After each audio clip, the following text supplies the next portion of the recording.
பேரறிவாளனை கட்டி பிடிச்சிக்கிட்டு ஆலிங்கனம் பண்ணி கட்டி தழுவி அவங்க அம்மாவையும் கூப்பிட்டு டீ பார்ட்டி பண்ணின போது அவங்களுக்கு அந்த அந்த சுயமரியாதை எங்க போச்சு அப்படிங்கிறது தெரியல. அன்னைக்கு செல்வ பிறந்தகை தான் இருந்தாரு. அப்போவே அவங்க டிஎம்கே கூட்டணியை விட்டு விலகி போயிருந்தா நான் ஓரளவுக்கு பரவாயில்ல சுயமரியாதை கட்சின்னு சொல்ல முடியும். இன்னைக்கு தான் அவங்களுக்கு ரோஷம் வந்திருக்கு. அதுவும் ஒரு இன்விடேஷன்ல வச்சிருந்தாங்க, பிரபாகருடைய படத்தை வச்சிருந்தாங்க. அப்படிங்கிற ஒரு காரணம் அது கிடையாது. 5 கட்சி ஜாயின் பண்ணிட்டு இருக்கிறாரு அவரை போயிட்டு நீங்க லாயல் காங்கிரஸ்காரர் எப்படி சார் சொல்லுவீங்க? அவரு சொல்றாரு காங்கிரஸ் பேரியக்கம் அப்படிங்கிறாரு. காங்கிரஸ்ல இருந்தா தானே அதனுடைய அருமை உங்களுக்கு தெரியும். காங்கிரஸினுடைய கொள்கைகள் ஒண்ணுமே தெரியாதவருக்கு அவருக்கு எல்லாமே தெரிஞ்சது ஒண்ணுதான். டிஎம்கே காரன் கூட க்ளோஸா இருந்தீங்கன்னு சொன்னா நிறைய கான்ட்ராக்ட் கிடைக்கும், தொழில் முறை தொடர்புகள் நிறைய கிடைக்கும், அதை வச்சு நிறைய லாபம் சம்பாதிக்கலாம். கட்சிக்காக ஏதாவது உருப்படியா பண்ணியிருக்கிறாரான்னு பார்த்தா இன்னைக்கு வரைக்கும் கிடையாது. சிதம்பரம் செல்வ பிறந்தகை 2 பேர் நாங்க டிஎம்கே கூட கூட்டணியில கண்டினியூ பண்ணணும் சொல்றது. பாக்கி 100ல 98% பேரு விஜய் கூட தான் போகணும் அப்படின்னு ஆசைப்படுறாங்க. சென்ட்ரல் காங்கிரஸ் தலைமையும் அதைத்தான் நினைக்குது. பேரறிவாளனை கட்டி பிடிச்சுக்கிட்டீங்க, இப்ப பிரபாகரன் பிக்சர் போட்டிருக்கிற அந்த வைகோ நடை பயணத்துக்கு நீங்க தலைமை தாங்குறீங்க அப்படிங்கும் போது it is sending a very wrong signal. அதனாலதான் ஜோதிமணி என்ன பண்ணிட்டாங்க, இந்த மாதிரி அதாவது இது ஒரு கரெக்ட், அதாவது இந்த இரும்பு அடிக்கணும்னு சொன்னா இரும்பு செவப்பா காய்ச்சின பிறகு தான் அடிக்க முடியும். இப்போ காலம் கனிஞ்சு வருது, திமுக பழுத்துக்கிட்டு இருக்கு. இன்கேஸ் காங்கிரஸ் கட்சி டிஎம்கே விட்டுட்டு விஜய் கட்சி பக்கமா விஜய் கூட கூட்டணி வச்சுக்கல அப்படின்னா காங்கிரஸ் கட்சி செங்குத்தாக பிளவுபடும். தமிழ்நாட்டில் செங்குத்தாக பிளவுபடும். செல்வ பெருந்தகை தலைமையில ஒரு கட்சி இருக்கும், 2 பேர் தான் இருப்பாங்க அதுல. அதாவது அவரும் அவருடைய நண்பர் ப. சிதம்பரமும் இருப்பாங்க. பாக்கி அனைத்து காங்கிரஸ் கட்சி நிர்வாகிகள், தொண்டர்கள், ஆதரவாளர்கள் எல்லோருமே விஜய் பக்கம் போயிடுவாங்க.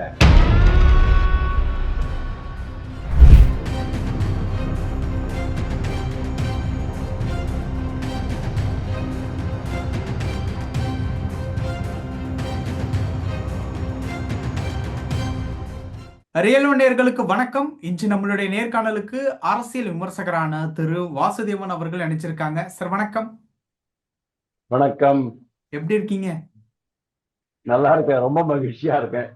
மகிழ்ச்சி, அது புரியுது உங்க முகத்தை பார்க்கும்போது.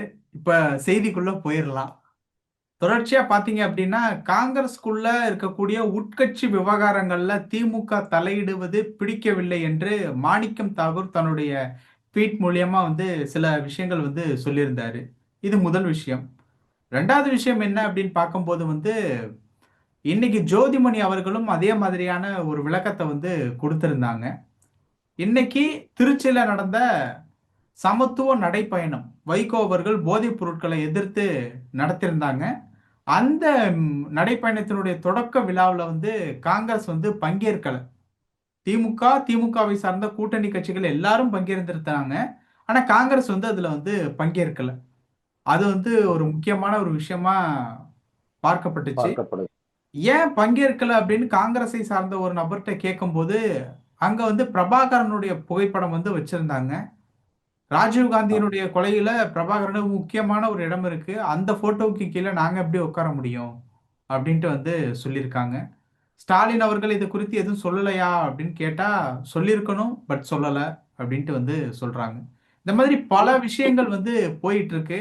சமீபத்துல ஒரு பதவி விலகல் நீங்க பார்த்திருப்பீங்க அப்படின்னு நினைக்கிறேன். என்ன நடக்குது சார்? இல்ல, இவங்க இன்னைக்கு அவங்களுக்கு எப்படி ஞானோதயம் வந்தது, எப்படி சுயமரியாதை வந்ததுங்கிறது தெரியல.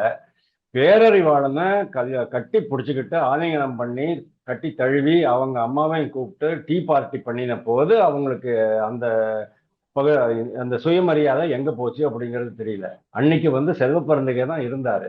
அப்போவே அவங்க டிஎம்கே கூட்டணியை விட்டு விலகி போயிருந்தா நான் ஓரளவுக்கு பரவாயில்ல சுயமரியாதை கட்சின்னு சொல்ல முடியும்.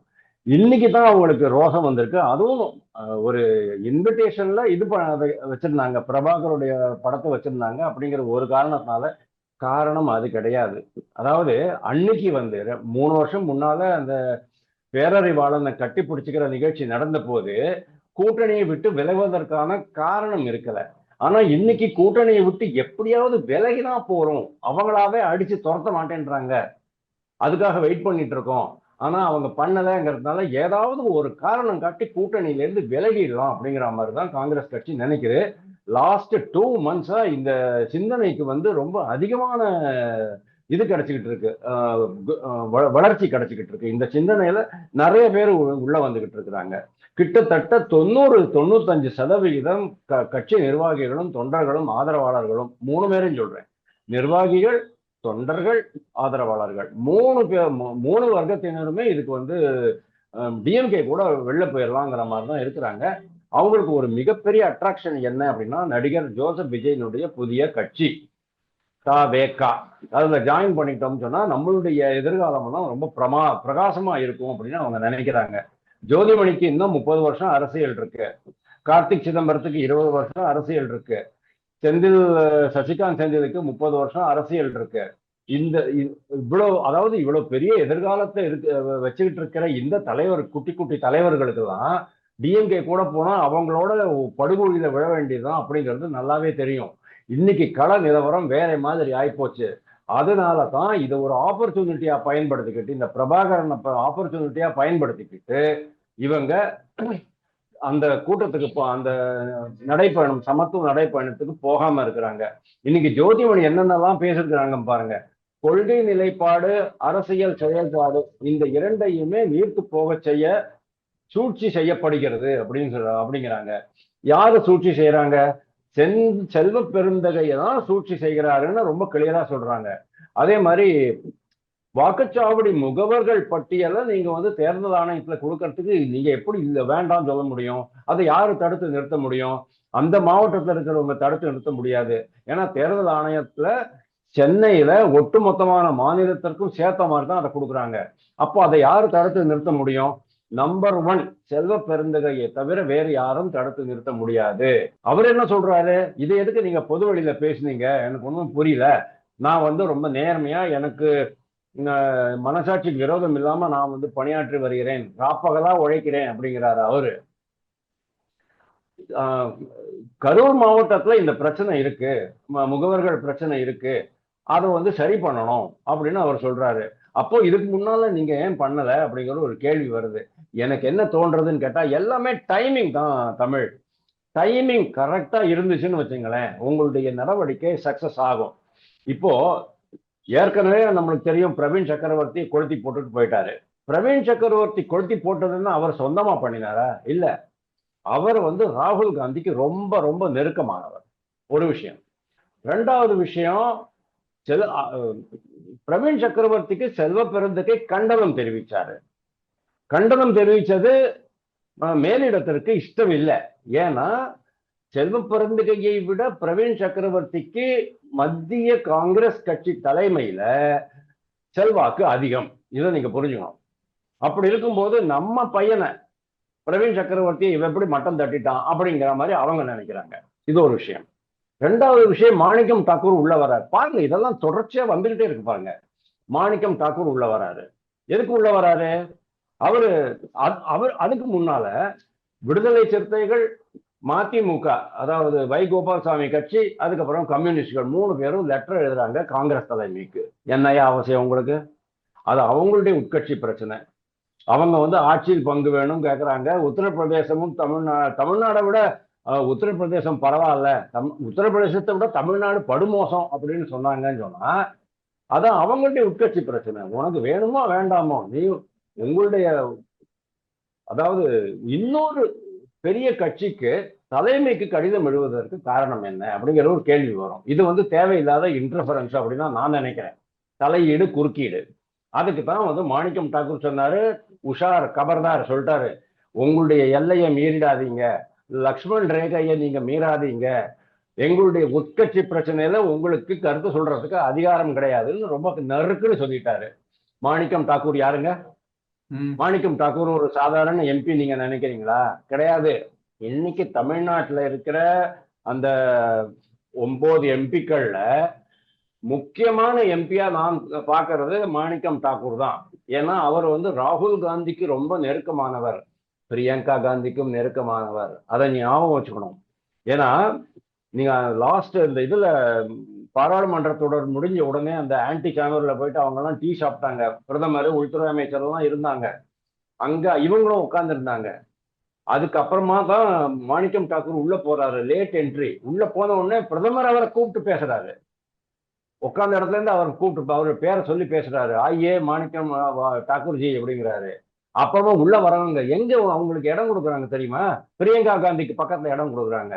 அதுக்குதான் நான் சொல்றேன், இப்போ காங்கிரஸ் தலைமையே மாற்றம் ஏற்பட போகிறது. இப்போ வந்து மல்லிகார்ஜுன் கர்கையை ஓரம் கட்டிடுவாங்க. ஏன்னா அவருக்கு 83 வயசாச்சு, அவரால் ஒன்றும் மேனேஜ் பண்ண முடியல. அவராக்கு எவ்வளவு முடியுமோ அவர் நல்லா தான் பண்ணிட்டு இருக்கிறாரு. ஆனா அவரை விட்டுட்டு இப்போ பாரதிய ஜனதா கட்சியில 45 வயசு ஆளை வந்து கட்சி தலைவரா போட போறாங்க இல்லையா? அதனால வந்து அந்த ஒரு டிராக்ஷன் காங்கிரஸ் கட்சி மேலேயும் வந்துகிட்டு இருக்குங்கிறத நம்ம பாக்குறோம். சோ மல்லிகார்ஜுன் கார்கே வந்து செப்பரேட் ஆயிட்டு ராகுல் காந்தி தலைமை ஏத்துக்குவாரான்னா தலைமை ஏத்துக்க மாட்டாரு. அதுக்கும் காரணம் காங்கிரஸ் கட்சி அல்ல, திக்விஜய் சிங் கிடையாது. திக்விஜய் சிங் RSS பாராட்டினது கிடையாது, திக்விஜய் சிங் சசி தரூர் பாராட்டினது கிடையாது, அதெல்லாம் ஒண்ணும் கிடையாது. அதுக்கு காரணமே பாஜக தான்.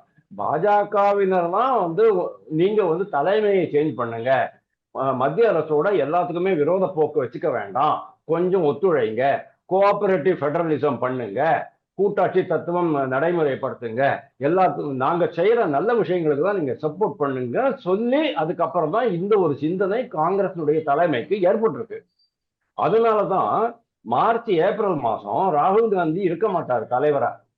எல்லாமே கம்ப்ளீட் கண்ட்ரோல் பிரியங்கா காந்தி கையில வந்துடும். பிரியங்கா காந்தி கையில வந்துச்சு சொன்னா மாணிக்கம் தாக்கூர் அவருடைய அசிஸ்டண்டா மாறிடுவாரு. எப்படி இன்னைக்கு PC வேணுகோபால் இருக்கிறாரோ அதே மாதிரி மாணிக்கம் தாக்கூர் அங்க வந்துடுவாரு. அவர் ஆல் இண்டியா அளவில் கூட வந்துடுவாரு. அப்போ தமிழ்நாட்டுல அவருடைய செல்வாக்கு தான் அதிகமாக போகுது. அந்த மாதிரியான ஒருத்தர் தான் இங்க இந்த கூட்டணி கட்சிகளுக்கு எச்சரிக்கை கொடுக்கிறார் அப்படின்னு நம்ம பாக்குறோம். அப்புறமா வருது ஜோதிமணி சமாச்சாரம்.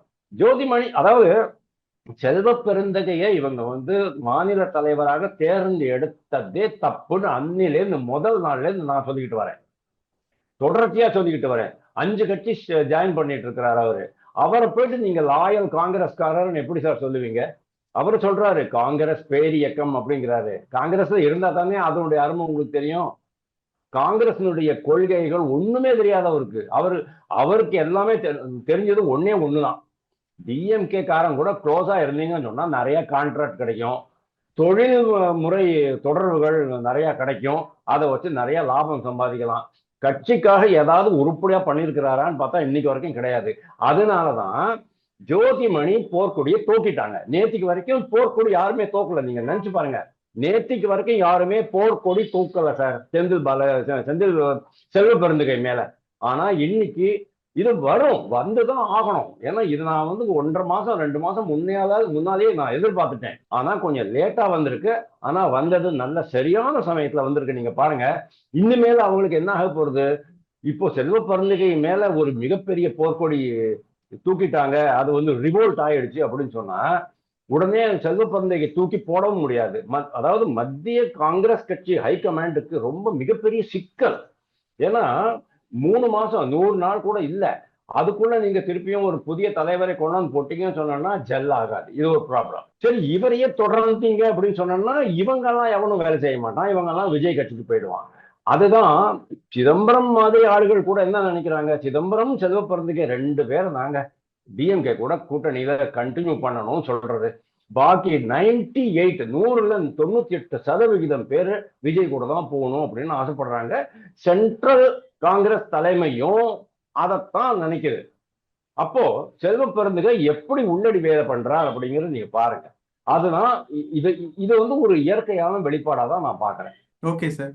சார், இப்போ டிவிகே பிளஸ் காங்கிரஸ் கூட்டணி அப்படிங்கிறது உறுதி ஆயிட்டு வருதா? கண்டிப்பா உறுதி ஆயிட்டு தான் வருது. ஏன்னா பிரவீன் சக்கரவர்த்தி ஜஸ்ட் லைக் தட் மாதிரி சொல்லிட்டு போயிட மாட்டாரு. அவங்களுக்கு வந்து சில கால்குலேஷன்ஸ் எல்லாம் இருக்கு. அவங்களுடைய கணக்குகள்லாம் எனக்கு வந்து ஒத்துக்கிறேன். அவங்க என்ன சொல்றாங்க, கேரளால வந்து இந்த உள்ளாட்சி தேர்தலில் UDF, அதாவது யுனைடெட் டெமோக்ராட்டிக் ஃப்ரண்ட் காங்கிரஸ் தலைமையில அவங்க தான் முன்னணியில் இருக்கிறாங்க.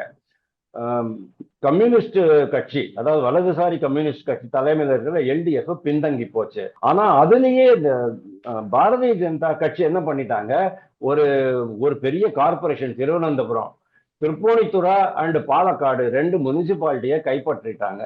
அப்புறம் பல்வேறு பஞ்சாயத்துகளை கைப்பற்றிட்டு இருக்காங்க. இப்போ என்ன ஆயிட்டு இருக்கு அப்படின்னா, காசர்கோடுல ஒரு இடத்துல ஒட்டு மொத்தமா காங்கிரஸ் கார்பரேட்டர்ஸ் எல்லாம் பாஜக பக்கம் போயிட்டாங்க.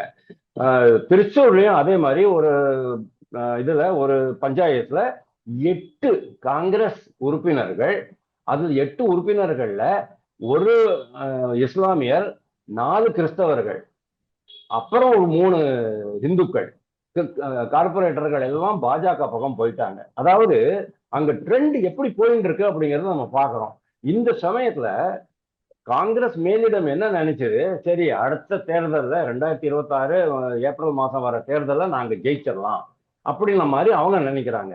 ஆனா பாரதிய ஜனதா கட்சியினுடைய பாப்புலாரிட்டி டே பை டே அதிகமாகிக்கிட்டு இருக்கு. ராஜீவ் சந்திரசேகரனுடைய நெட்வொர்க்கிங் பயங்கரமா போயிட்டு இருக்குன்னு தெரிஞ்ச உடனே இப்போ அவங்களுக்கு டவுட் வந்துருச்சு.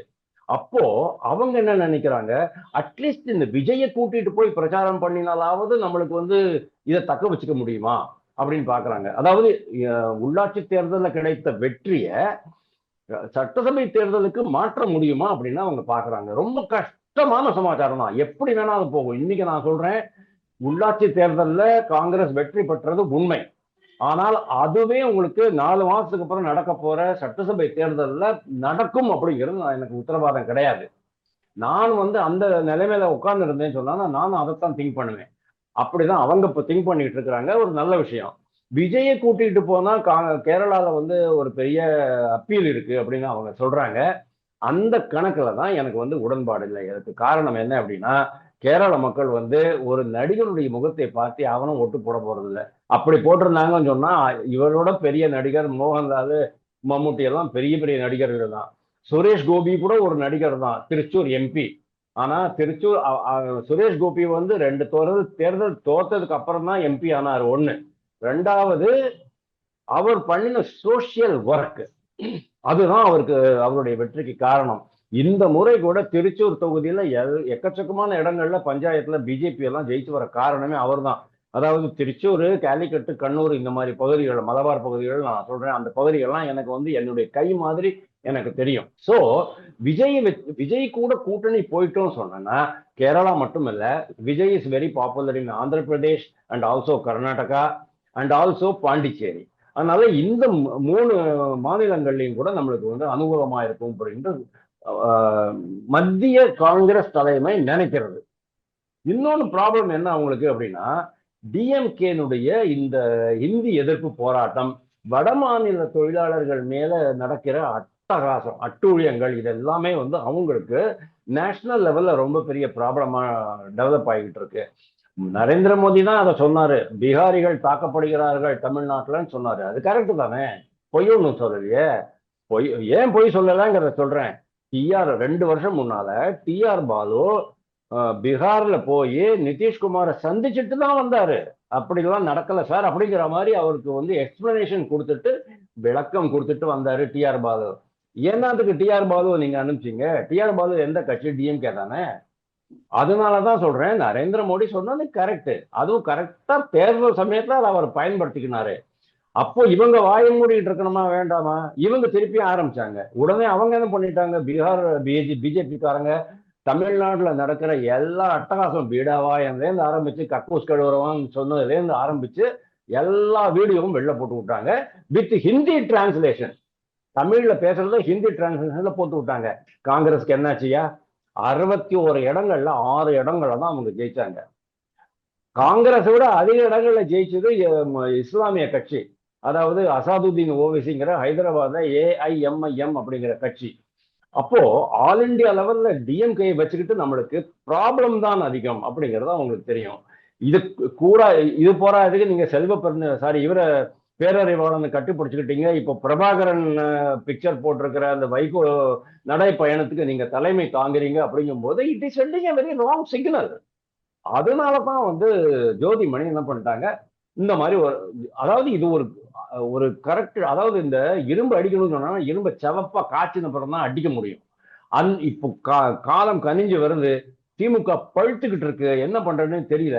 ஆனா ஒரு விஷயம் நீங்க பாருங்க தமிழ், பாஜக அதிமுக கூட்டணி பத்தி தான் இவ்வளவு நாளா பேசிக்கிட்டு இருந்தாங்க. இப்போ திடீர்னு எப்படி ட்ரெண்ட் சேஞ்ச் ஆகி போச்சு பாருங்க. இப்போ எல்லாருமே டிஎம்கே பத்தி பேசுறான். 6 மாசம் முன்னால இவங்க என்ன சொல்லிக்கிட்டு இருந்தாங்க, நாங்க வந்து கொள்கை கூட்டணி, எஃகு கோட்டை மாதிரியான கூட்டணி, அந்த கொம்பனாலையும் எங்களை பிரிக்க முடியாது, விரிசல் ஏற்படவில்லை, விரிசலே ஏற்படவில்லைன்னா அன்னைக்கே சொன்னாரு. அண்ணாமலே சொல்லிட்டாரு ஒரு செங்கலா உருவோம் அப்படின்னுட்டு. அதுக்கப்புறம் சொன்னாங்க 234 200 தொகுதிகள் நாங்க ஜெயிப்போம் அப்படின்னு அவர் சொன்னாரு. இன்னைக்குதான் சொல்லுங்க. எஸ்ஐஆர் வந்த பிறகு சார், எஸ்ஐஆர் வந்த பிறகு அதுல பல உண்மைகள் வெளியில வந்த பிறகு, குறிப்பாக கொளத்தூர் தொகுதியில 1,03,000 ஓட்டுகள் போன பிறகு, சேப்பாக்கம் தொகுதியில 47,000 வாக்குகள் போன பிறகு டிஎம்கே பயங்கரமா ஆட்டம் கண்டு போச்சு. ஏடிஎம்கே பிஜேபி காரங்க என்ன பண்றாங்க, இன்னும் 2 கட்சிகள் எங்க கூட்டணிக்கு வரும்னு தான் வெயிட் பண்ணிட்டு இருக்காங்க. தேமுதிகவும் பாமகவும் கண்டிப்பா உள்ள வரும். ஆனா இவங்களுடைய நிலைமை எப்படி இருக்குன்னு நீங்க பாருங்க. இருக்கிற கூட்டணி கட்சிகளை தக்க வச்சுக்கணுமேங்கிற அந்த ஒரு சங்கடத்துல இருக்கிறாங்க அவங்க. ஏன்னா காங்கிரஸ் பிச்சுக்கிட்டு போகும், அவர் தொடர்ந்து விடுதலை சிறுத்தைகள் கட்சியும் பிச்சுக்கிட்டு போகுது. காரணம் என்ன அப்படின்னா, விடுதலை சிறுத்தைகள் கட்சியில ஆல்ரெடி 50% கரைஞ்சி போயாச்சு, விஜய் கட்சிக்கு போயாச்சு. அவங்களுடைய லாயல்ட்டி விடுதலை சிறுத்தைகள்ல இருந்து விஜய் கட்சிக்கு மாறிச்சு. ஆனா அவங்க எல்லாருமே ஒட்டு மொத்தமா இன்னும் போகல. அவங்க எப்ப போவாங்கன்னா, எலெக்ஷன் டேட் அனௌன்ஸ் பண்ண பிறகு பிரச்சாரம் சூடு பிடிக்கும் போது ஆட்டோமேட்டிக்கா விடுதலை சிறுத்தைகள் திருமாவளவனை அப்படியே அம்போடு விட்டுட்டு விஜய் கட்சிக்கு பின்னால போயிடுவாங்க. காரணம் என்ன அப்படின்னா, உங்களுக்கு இங்க பிளாஸ்டிக் சேர் தான் கிடைக்கும். உங்களுக்கு என்ன கிடைக்கும், டிஎம்கேல ஒரு பிளாஸ்டிக் சேர் கிடைக்கும். நீங்க அங்க போனீங்கன்னு சொன்னா ஏதாவது ஒரு எம்எல்ஏ பதவியோ ஏதாச்சும் ஒண்ணு கிடைக்கும், ஒரு பதவி கிடைக்கும், நம்ம உட்காந்துக்கலாம்னு பாக்குறாங்க. ஏன்னா எல்லாருமே இளைஞர்கள் தான். இளைஞர்களுக்கு 30 வருஷம் அரசியல் பண்ணணும்னு சொன்னா நீங்க வந்து மூழ்கி போய்கிட்டு இருக்கிற கட்சிக்கு பின்னால போக முடியாது. வளர்ற கட்சிக்கு தான் நீங்க போக முடியும். எது வளர்றதுன்னா, நீங்க இது விஜய் கட்சி வளருது, பாஜக வளருது. பாஜக மத்திய அளவுல இன்னும் ஒரு 30 வருஷம் பாஜக தான் அரசியல் செய்ய போகுது அப்படின்னு இருக்கும்போது, அதனாலதானே உங்களுக்கு அன்புமணி ராமதாஸ் பாஜகவை விட்டு போக மாட்டேங்கிறாரு. இதெல்லாம் தான் காரணம். சோ அல்டிமேட்லி கடைசி, அதாவது இந்த சவப்பெட்டிய கடைசி நெயில் அப்படிம்பாங்கல்ல, சவப்பெட்டியை மூடினதுக்கு அப்புறமா ஆணி அடிச்சு கடைசி ஆணி அடிச்சாங்க பாருங்க, அது ஜோதிமணி அடிச்சிருக்காங்க இன்னைக்கு. காங்கிரஸ் கட்சி, இன்கேஸ் காங்கிரஸ் கட்சி டிஎம்கேயை விட்டுட்டு விஜய் கட்சி பக்கமா விஜய் கூட கூட்டணி வச்சுக்கல அப்படின்னா, காங்கிரஸ் கட்சி செங்குத்தாக பிளவுபடும். தமிழ்நாட்டுல செங்குத்தாக பிளவுபடும். செல்வ பெருந்தகை தலைமையில ஒரு கட்சி இருக்கும், 2 பேர் தான் இருப்பாங்க அதுல. அதாவது அவரும் அவருடைய நண்பர் ப. சிதம்பரமும் இருப்பாங்க. பாக்கி அனைத்து காங்கிரஸ் கட்சி நிர்வாகிகள், தொண்டர்கள், ஆதரவாளர்கள் எல்லோருமே விஜய் பக்கம் போயிடுவாங்க. அதுதான் வந்து டிஎம்கேக்கு ஒரு மிகப்பெரிய லாஸா இருக்க போகுது. ஓகே சார், பல விஷயங்கள் பேசணும். நேரத்துக்கு ரொம்ப நன்றி சார். தேங்க்யூ.